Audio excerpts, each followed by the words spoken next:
My name is Bella Monroe and I am 52 years old. If anyone had ever asked me how I imagined the day my daughter graduated from college, I can guarantee I never pictured what happened today. In the cozy private room of an upscale French restaurant in downtown Savannah, the clinking of glassware and bursts of laughter filled the air. Friends and family, around 50 people, had gathered to celebrate Sophia, my only child. The girl with the bright eyes and the smile that made me prouder than anything else in the world. I sat next to Sophia, my heart full of joy, until Chase, my husband of 26 years, stood up. He raised his champagne glass as if about to give a short toast to our daughter. Everyone fell silent, all eyes on him. But instead of words of congratulations, I heard, "I've decided to start a new life without Bella." The room froze instantly. Silverware clattered to a stop. A few stunned whispers broke the silence. I heard someone gasp behind me, and me? I just sat there, blinking once. All eyes were on me, waiting for an explosion. Yelling, tears, maybe even a dramatic slap like in the movies. Chase remained standing, his glass trembling slightly in his hand, daring me to react. But I didn't give him the satisfaction. I smiled, a calm, composed smile that made Chase step back half an inch. I gently placed my napkin on the table, stood up, and pulled a cream-colored envelope from my purse. I set it in front of him as casually as if it were the check for dinner. "This is a gift for you," I said, my voice steady and clear enough for everyone to hear. Sophia turned to look at me, her wide eyes brimming with tears. She was still wearing her graduation cap, the pale blue dress we had carefully picked out together just last week, now looking out of place amid the heavy atmosphere. I leaned down, kissed her forehead, and whispered, "I'm proud of you. Today is your day. Don't let anyone steal it." And I straightened up and looked around the room. Familiar faces. People who had once come to our house for Christmas dinners, who had once sat around my kitchen table laughing at silly jokes, now avoided my gaze like guilty children caught doing something wrong. Because they knew. They all knew Chase was seeing a woman nearly 20 years younger, a girl named Lauren, who used to call me sis every time she visited. I took a deep breath, put on the most gracious smile I could muster, and said, "Please, everyone, enjoy the rest of the party. Have a wonderful afternoon." Without waiting for a reaction, I turned and walked out of the banquet room. My heels clicked against the marble floor, echoing through the room like a bell in a silent church. I didn't look back. I didn't need to see their faces to know they were watching every step. When the heavy restaurant door slammed shut behind me, I finally allowed myself to exhale. Outside, the June heat of Georgia hit me full force, but I welcomed it. It reminded me that I was alive. I was still standing. Behind me, I heard the door crash open and Chase's voice, no longer confident but frantic. "Vilmelo, what are you doing? Are you crazy?" I walked slowly down the stone steps, a cold smile spreading across my face, one Chase had never seen before. Because over the years I had played the role of the dutiful wife so well that he forgot who I really was, a woman who had once built a career from nothing before giving it up to support his dream. I didn't respond to Chase shouting. I didn't even glance back. I just tightened my grip on my purse, feeling the second envelope inside, a copy of the divorce papers, and the evidence I had so carefully gathered. I still remembered the bitterly cold winter day when everything inside me shifted. It was a January evening when I was reviewing the family's year-end bills. Chase wasn't home, again, with the usual excuse of meeting clients in Hilton Head. I opened the bank statement, planning to skim through it before dinner. But then, a small, unfamiliar charge caught my eye. A jewelry store in Atlanta. I frowned. Chase never wore jewelry, and I hadn't received a gift from him in years. A cold sense of foreboding crept into my heart. I started paying closer attention. More suspicious charges popped up. Dinners at expensive restaurants, unexplained hotel bills, random flight tickets to cities Chase never mentioned. I didn't confront him. I didn't scream or accuse. Instead, I quietly noted everything. Dates, amounts, detail. A week later, I stumbled across Chase's forgotten iPad on the sofa. The screen was still lit and a conversation was open. Lauren.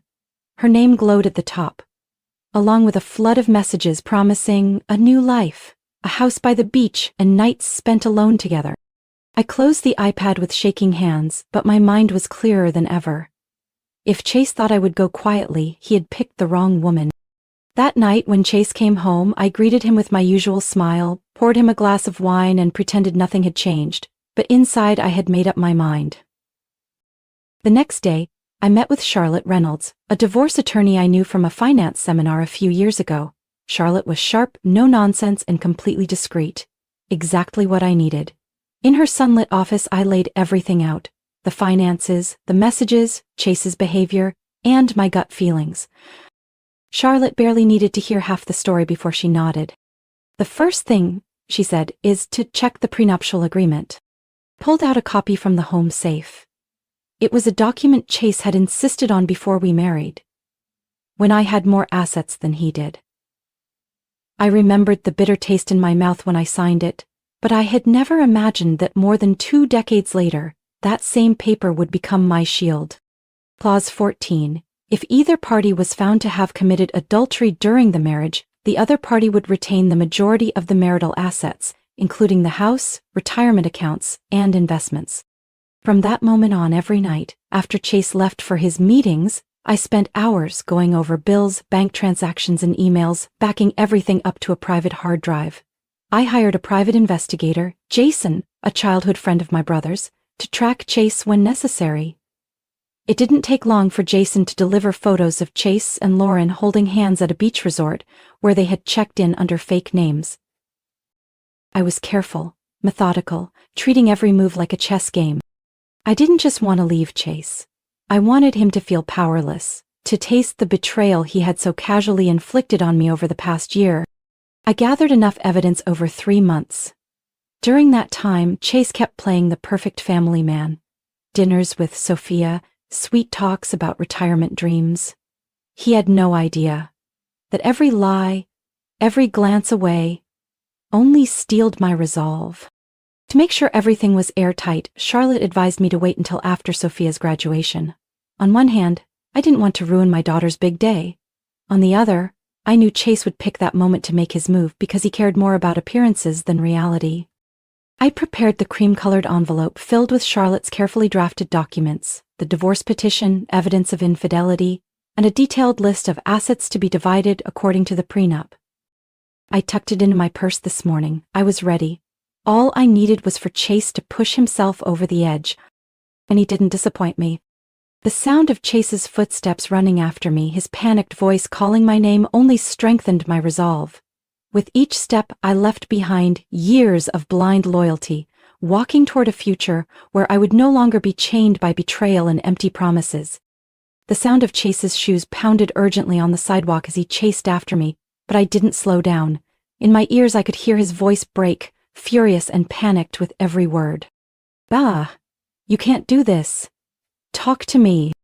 I stopped at the corner, beneath the sign of a small flower shop, and turned around. Chase rushed up, clutching the envelope I had left on the banquet table, like it was the only thing that could save him. "What the hell is this?" Chase roared, waving the envelope. I kept my gaze steady, unblinking. "Just giving you what you worked so hard for all this time," I said lightly. He tore the envelope open on the spot, yanking out the stack of papers inside. His face flushed red, then turned pale in a matter of seconds. I could see his hands tremble as he read the first lines. "Evidence of infidelity, how did you get all this?" he whispered, his voice cracking. I crossed my arms and answered simply, "Sometimes, all it takes is one person being careless and the other being patient." Chase jerked his head up, panic flashing in his eyes. You can't use this against me. The prenup expired a long time ago." I smiled, unable to hide the trace of irony. "You should have read it more carefully before you signed. Clause 14 states clearly, it remains valid throughout the marriage.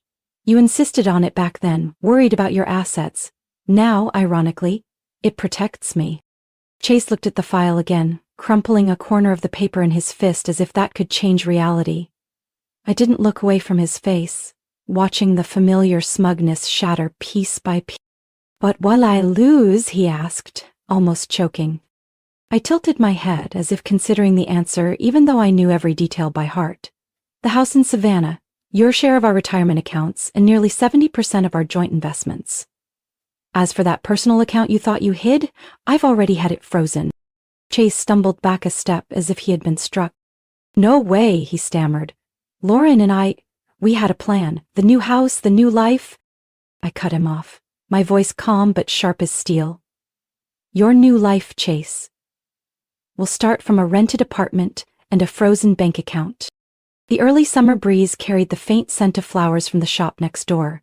Amid that peaceful backdrop, Chase looked utterly lost, like a man who realized he had lost everything in a single moment. He clutched the stack of papers tighter, his eyes red. "You're destroying me, Bella," he rasped. "No," I replied, my gaze unwavering. "You've been doing that to yourself for a long time. I'm just letting you deal with the consequences." A taxi pulled up. I raised my hand and flagged it down, not sparing another second for the man frozen like a statue before me. As the car door swung open, I turned back one last time. "Chase," I said, my voice low and final, "I once loved you with my whole life, but you threw it all away for a fleeting fantasy. From now on, you're on your own." I stepped into the taxi and closed the door. As the car pulled away, through the window, I saw Chase standing there alone, holding the crumpled envelope, wearing the bewildered look of a man who had just lost his entire world. Inside me there was no anger, no pain. Only a deep, profound sense of relief, as if I had finally shed a rusted suit of armor I had carried far too long. I knew there was still a long road ahead, the legal battle, the gossip, the curious stares, but I also knew I had reclaimed the most precious thing of all, the right to my own life. I returned to the old house in Savannah's historic district, as the evening light dipped the red brick walls in gold. This house had once symbolized everything we had built together. Or so I had believed. Less than an hour after I walked through the door, I heard a car tear into the driveway. The front door flew open so hard the hinges creaked. Chase stormed in, looking like a lost storm, the crumpled papers still clutched in his hand. "Bella," he shouted, frantic, "we need to talk right now." I remained seated on the living room sofa, the warm yellow lamplight casting soft glows on the family photo wall. I closed my laptop and looked at him without a flicker of emotion. "Sit down," I said, my voice calm as if I were inviting a stranger. But Chase didn't sit. He paced back and forth like a caged animal, tugging at his hair, breathing heavily. You can't do this," he finally burst out, pointing at me as if reaching for some shred of sympathy. "The Midtown apartment Lauren and I were about to rent, they just called and said the lease was denied." "What?" I leaned back into the couch, fingers interlocked calmly. "Because your credit file was flagged," I replied coolly. "Several suspicious transactions triggered a system alert. The brokerage office called our home number to verify," I answered, as any responsible wife would. Chase's eyes widened in shock. He opened his mouth but no words came out. I continued, giving him no time to react. "And that's not all. That personal account you thought you hid so well?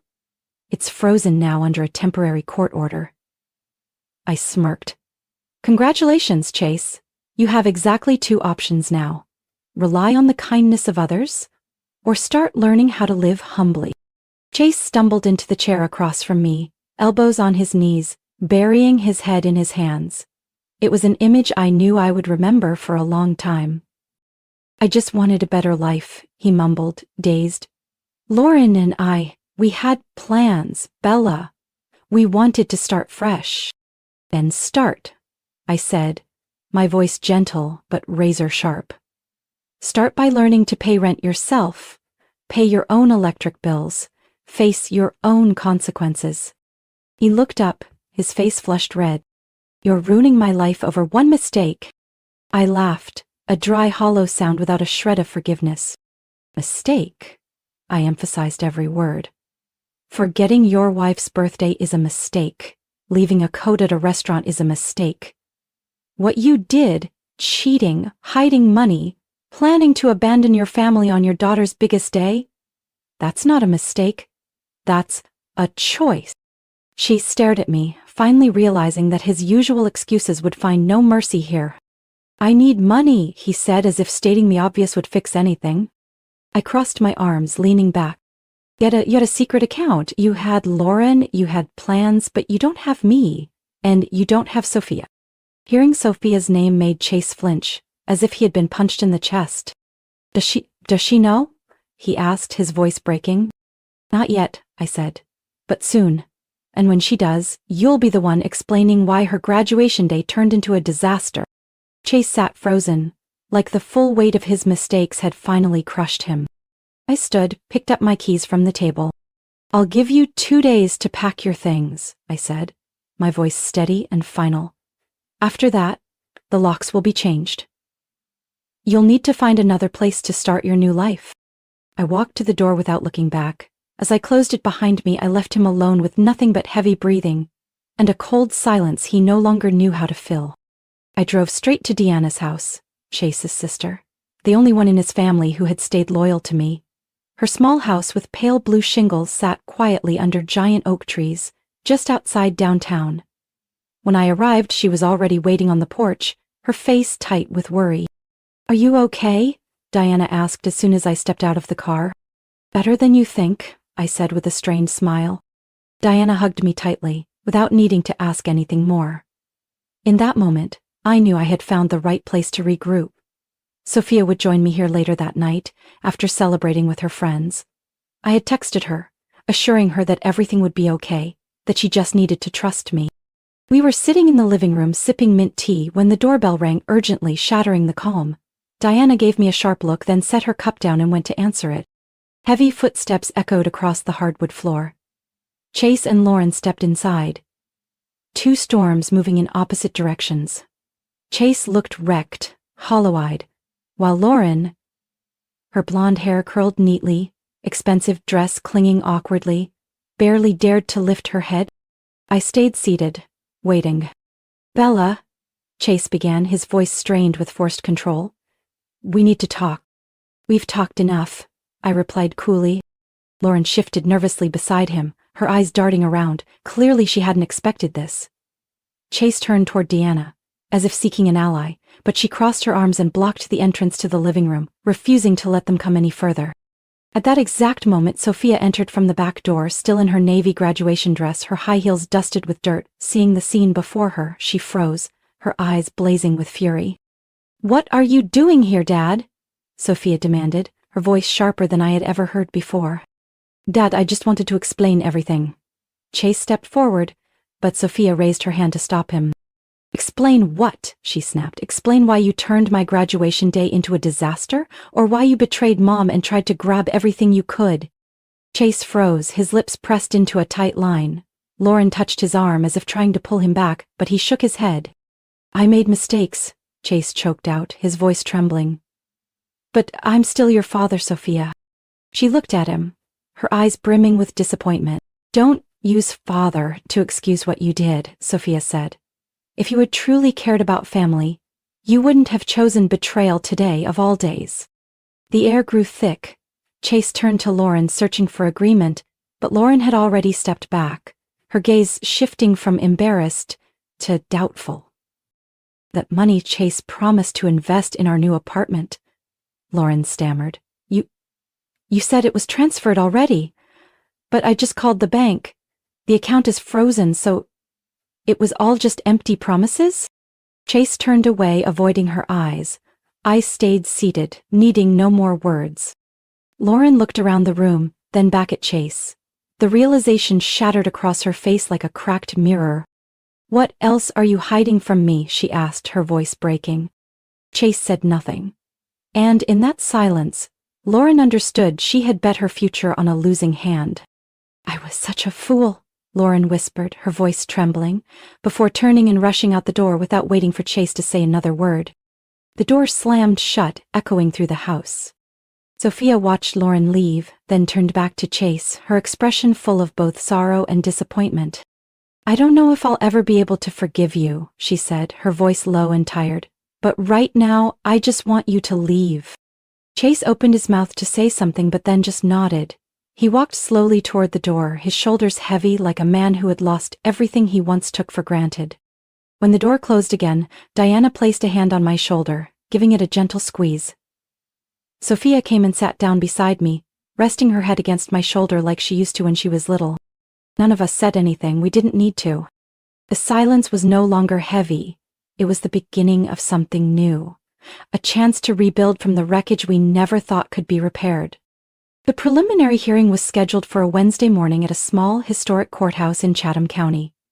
The Savannah sky that day was heavy and gray, with low clouds mirroring the somber mood of those about to step into a relentless legal battle. I arrived with my lawyer, Charlotte Reynolds, the sharp, silver-haired woman whose steady gaze never faltered against any opponent. Chase showed up too, accompanied by a young lawyer I had never seen before. A boy who looked fresh out of law school, awkwardly clutching a thick stack of files. Charlotte gave me a quick glance, her mouth curling into a faint smirk. "Don't worry," she whispered, "he's no match." We took our seats at the plaintiff's table while Chase sat opposite us, looking nothing like the confident man who had once walked into my life 26 years ago. He avoided my eyes, fidgeting with the worn strap of his watch.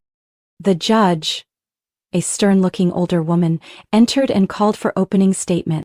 Charlotte began by laying it all out. The prenuptial agreement remained valid, Chase had breached the fidelity clause, and it was necessary to freeze the marital assets to ensure fairness during the upcoming division.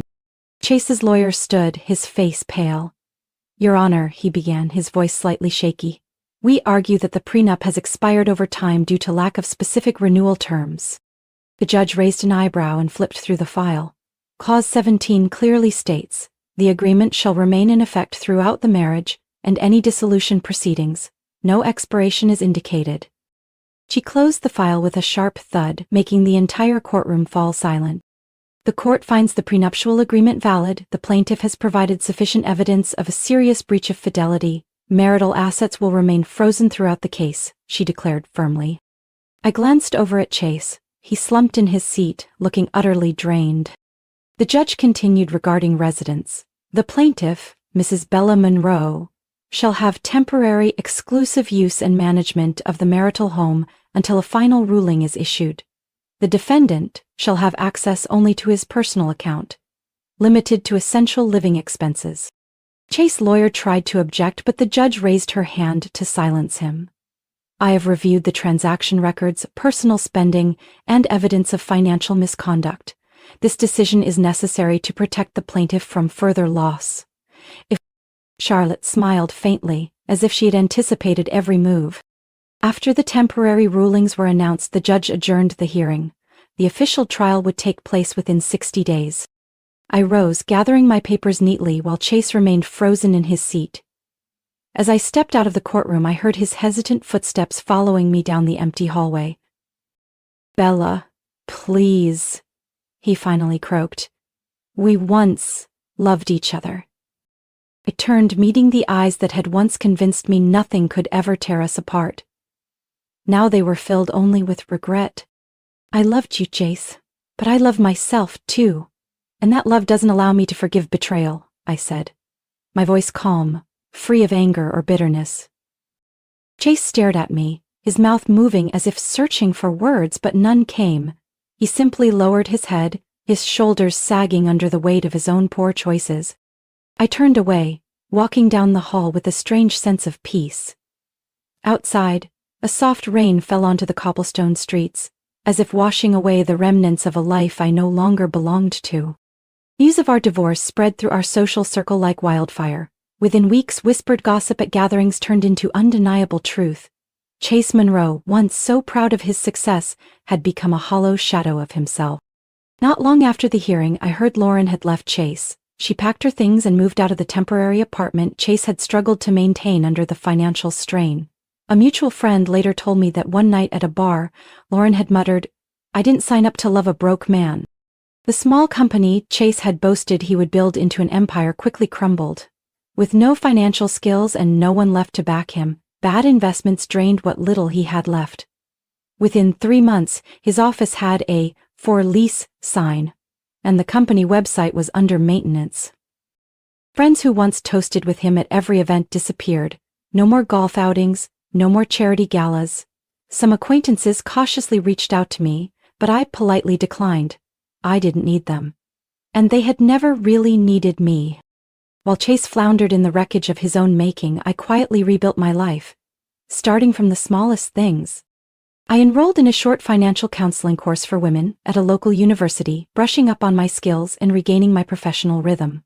I rented a small office in a historic downtown Savannah building, its large windows overlooking a sunlit park. On the window I placed a simple sign, Bella Monroe Financial Transitions. I chose that name because I knew exactly what I wanted, to help women navigate major life changes, divorce, widowhood, job loss, career shifts. I had once wished someone had held my hand through my darkest days. Now I wanted to be that person for others. My first client was a middle-aged woman who had just lost her husband after 30 years of marriage. She sat across from me, clutching a tissue, her voice trembling, as she admitted her fear of losing financial control. "I don't even know where to start," she whispered. I smiled gently, placing my hand on the file in front of me. "We'll start right where you are," I said, "one step at a time, and you won't have to walk it alone." Words spread quickly. One client led to another. Divorce attorneys, therapists, even people who had only known me through gossip began referring clients my way. Within 6 months I hired an assistant, then a partner. One day, while sorting through paperwork in my office, I stumbled upon an old photo. Me, Chase, and Sophia, standing in front of our house during our first summer there. I stared at it for a long time. There was no anger, no regret, just a strange, quiet peace. Life wasn't the same, and neither was I. I was no longer the woman waiting anxiously for a husband to come home, no longer the woman who forgot her own dreams just to keep up appearances. On a late afternoon, with the cobblestone streets bathed in the pink glow of sunset, Sophia stopped by the office. She had just started her new job in Charleston, but often came home on weekends to visit. "I'm so proud of you, Mom," Sophia said, hugging me tightly. I smiled, feeling a quiet happiness settle deep inside, a happiness as solid and enduring as the old stones that lined the streets where I had found my way back to myself. Chase had chosen his path, and I had chosen mine. The final divorce trial was held on a cool early fall morning. I entered the courtroom with Charlotte, wearing a simple light gray dress and feeling more at peace than ever. All summer long, I had prepared for this moment. Not just to win, but to close this chapter with every ounce of pride still left in me. Across the courtroom, Chase sat with a new lawyer, this time an older, more seasoned man. But Chase himself looked utterly drained. His suit seemed loose on his now much thinner frame. The judge, the same one who had presided over the preliminary hearing, entered the courtroom, her sharp eyes sweeping across the room before she began. "The case of Mrs. Bella Monroe versus Mr. Charles Monroe," she announced crisply. Charlotte stood and laid out all the evidence. Chase's breach of the prenuptial agreement, the hidden assets, and the misuse of joint funds for personal purposes over an extended period. Transaction records, messages, photographs, everything was meticulously organized, leaving no room for dispute. Chase's side had little to argue. They merely attempted to appeal for leniency, tossing around vague phrases about their shared history and Chase's emotional contributions to the family. When it was my turn to speak, I rose, holding my head high. "For more than 20 years, I said firmly. "I invested all my strength, time, and trust into this family. I didn't just raise our child and manage our home, I also shouldered every financial responsibility when my husband failed. What I ask for today is not revenge. I am reclaiming what I built and what I rightfully deserve." The room fell silent after my words. Even Chase had no argument left. He simply stared at the floor, his fists clenched as if trying to contain something inside. Finally, after 3 tense hours, the judge delivered the verdict. Given the clear evidence of a violation of the prenuptial agreement, the court awards Mrs. Bella Monroe full ownership of the marital home in Savannah, retains her individual retirement accounts, and grants her 70% of the joint assets, including investments and savings. Mr. Charles Monroe shall retain only his personal property and the balance in his designated private account. I took a deep breath as I heard those words, not because I was celebrating a win, but because I finally felt the weight lifting off me. Chase remained motionless, as if frozen in place. I glanced at him one last time, feeling no hatred, only regret. For a man who had lost everything because of his own poor choices. As I stepped out of the courthouse, the gentle autumn sunlight wrapped around me like a warm embrace. Charlotte gave my back a light pat.